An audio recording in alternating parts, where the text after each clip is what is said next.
আসনটাকে আসীন করার অনুমতি দিয়েছেন। সূর্যের জন্য জোরে একটা হাততালি।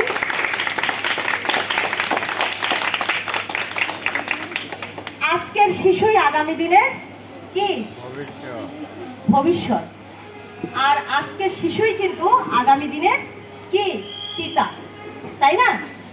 তো আজকে সূর্যর মাকে আমরা এখানে দেখছি না। সূর্যর মা হচ্ছেন রত্নগর্ভা মা। আপনারা জেনে থাকবেন যে আজাদ পত্রিকা আছে, যে পত্রিকাটা প্রতি বছর একবার করে রত্নগর্ভা মাকে পুরস্কৃত করেন।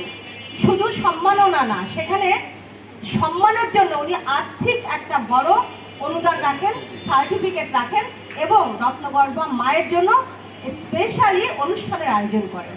তা আজকে আমি এখানে বসে রত্নগর্ভা মা সূর্যের মায়ের নাম কি বৃষ্টি পালকে প্রণাম জানাচ্ছি এবং ঠাকুরের কাছে আরো কৃপা চাচ্ছি যে উনি যেন ওনার সন্তানকে অনেক অনেক অনেক বড় করে দেখতে পান। ওনার বাবা এখানে আছেন। বাবা হচ্ছেন কি বলবো এটাকে, যে শক্তিধর, মানে ওনার সৃজনশীলতায়, ওনার যে একটা সন্তানের জন্ম কিভাবে হয় আপনারা সবাই জানেন। একটি মাত্র শুক্রকীট হাজার হাজার লাখ লাখ কোটি কোটি শুক্রকীট থেকে যুদ্ধ করে মায়ের জরায়ুর ভেতরে যায়। এই যুদ্ধ করে সেই সূর্য যে মায়ের জরায়ু থেকে আজকে আমাদের সূর্য হয়ে আলোকিত হয়েছে আমাদের মাঝে। আমরা সূর্যের জন্য কি আনন্দিত, গর্বিত। আমি আপনাদের কাছ থেকে একটু বেশি সময় নিচ্ছি, দয়া করে কিছু মনে করবেন না। দাদা বলেছিলেন যে মিনা আপা মানে ওনার বক্তব্য, ওনার পরিচয় কোথা থেকে শুরু করবো আর কোথায় শেষ করবো বলতে পারছি না। আমার বক্তব্যগুলো এরকম এলোমেলো, কোথায় শুরু করব কোথায় শেষ করব জানি না। কিন্তু দাদা হচ্ছেন আলোর বাতিঘর। এই যে সূর্যের মতো আলো, আপনারা যারা এখানে আছেন প্রত্যেকে একটা একটা সূর্য। আলোকিত পৃথিবীকে আরো আলোকিত করার জন্য তেজদীপ্ত সূর্য।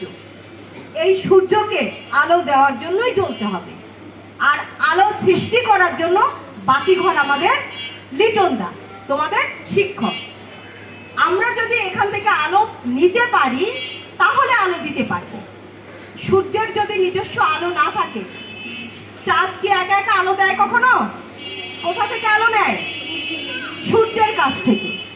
তো সেই সূর্যের আলো নিয়েই চাঁদ কিন্তু রাতে আমাদের অনেক আলো দেয়। আমরা জ্যোৎস্না দেখি আমরা বিমোহিত হয়ে পড়ি।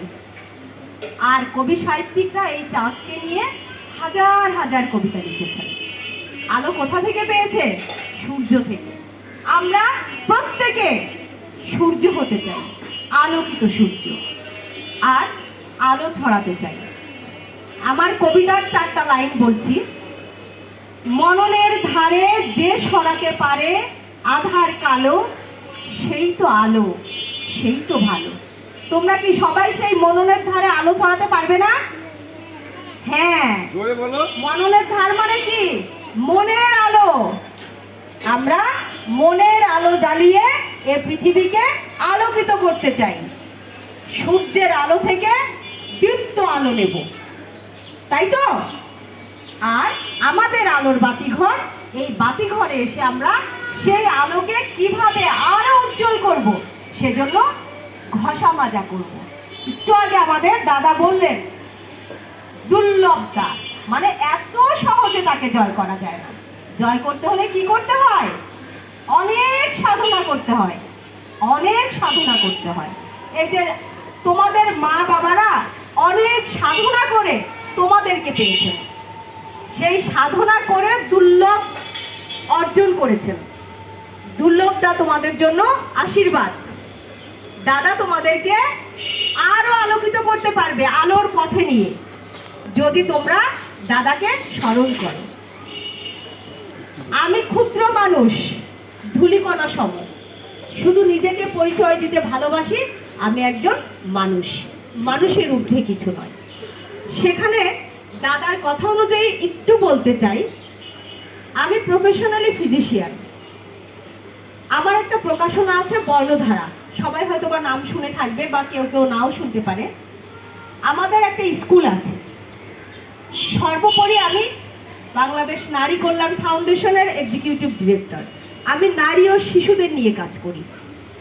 পথে ঘাটে প্রান্তরে যদি কেউ নির্যাতিত হয়, নিপীড়িত হয় বা নিষ্পেষিত হয়, তাদের জন্য আমাদের একটা আলাদা বাতিঘর আছে।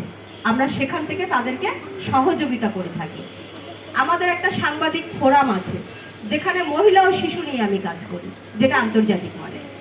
আমাদের প্রতিবন্ধী এবং সুবিধাবঞ্চিত শিশুদের জন্য স্কুল আছে, যেটা আন্তর্জাতিক মানে, সেখানে আমি কাজ করি। আমি কাজ করি মানুষের জন্য, মানবতার জন্য। এই যে তোমরা যারা আলো হয়ে আলো দিতে চাও, আলোকিত হতে চাও, তোমরা যখন আমাকে ডাকবে তখনই আমাকে পাবে। আমি তোমাদেরই একজন। আমি অতি ক্ষুদ্র ধূলিকণা সম তোমাদেরই একজন। তোমাদের আলোয় আলোকিত হতে চাই, সূর্যের আলোয় আলোকিত হতে চাই। আমাদের যে ম্যাডাম আছেন না, আমি ম্যাডামকে একটু সামনে ডাকছি। কৃত্তিকার আম্মু, ম্যাডাম একটু সামনে আসেন। ম্যাডামের জন্য জোরে একটা হাততালি হয়ে যাক। এই যে কৃত্তিময়ী, কৃত্তিকা, রত্নগর্ভ মা, এইটুকু বাবু জাতীয় পর্যায়ে প্রোগ্রাম করে এসেছেন, যেখানে দেশ বিদেশ থেকে অতিথিরা এসেছিলেন। সেই অনুষ্ঠানে সবাই, কৃত্তিকার বয়স তখন আরো 2 বছর কম ছিল, এখন তো আরেকটু বড় হয়েছে। এই রত্নগর্ভ মায়ের আশীর্বাদে আমরা কৃত্তিকার জন্য শুধু বাংলাদেশেই সম্মানিত হইনি, 2-3টা দেশ থেকে এখানে অতিথি এসেছিলেন। সবাই তাকে আশীর্বাদ করেছেন। এবং আপনারা জানেন, জি বাংলায় যে প্রোগ্রামটা হয়, শান্তনু গাঙ্গুলির নাম নিশ্চয়ই শুনেছেন। উনি আমার খুব পারিবারিক রিলেশন, এবং রানা মুখার্জি, ওনারা দুজনেই ইন্ডিয়ায় জি বাংলাটার সাথেই জড়িত। আমাদের এই তোমরা, এই শিশুরাই যদি চাও, তোমরা ওখানে জি বাংলায় অংশগ্রহণ করতে চাও, প্রতিযোগিতা করতে চাও, সেই জায়গা তোমাদের আছে। তোমাদের আছে লিটনদার মাধ্যমে, তোমাদের আছে দুর্লভদার মাধ্যমে, তোমাদের আছে আমাদের মাধ্যমে। আমরা চাই তোমরা দেশকে প্রেজেন্টেশন করো বিশ্বের কাছে। তোমরা তৈরি হও, তোমাদের প্ল্যাটফর্ম পরিষ্কার। তোমরা হাঁটতে চাইলে তোমরা রাস্তা পাবে, যদি তোমরা হাঁটতে না চাও, আমরা তোমাদের কিছুই করতে পারবো না। আমরা তোমাদের ধাক্কা দিয়ে হাঁটাতে পারবো না। কিন্তু তোমরা যদি হাঁটতে চাও, তোমরা যদি অধ্যবসায়ী হও, তোমরা যদি প্র্যাকটিস করো, নিশ্চয়ই তোমরা তোমাদের লক্ষ্যে পৌঁছবেই ইনশাআল্লাহ। কি ইচ্ছা আছে তোমাদের?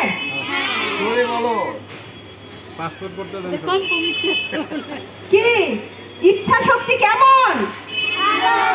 সূর্যের মতো দীপ্ত ভাবে বলো, আমার মতো করে বলো, জোরে জোরে বলো। কেমন ইচ্ছা? গুড। আমরা এগিয়ে যাব আগামীর পথে। সবাইকে অনেক অনেক ধন্যবাদ। অনেক ভালো থাকবেন। অনেক শুভকামনা সবার জন্য। দীপঙ্কর দা, আপনাকে আবারও ধন্যবাদ জানাচ্ছি সূর্যের মতো তেজদীপ্ত সন্তানের পিতা হওয়ার জন্য। ধন্যবাদ লিটন দা, দুর্লভ দা এবং উপস্থিত সকল দিদি ভাই, আমার ছোট্ট সোনামণিরা, সবাইকে অনেক অনেক ধন্যবাদ।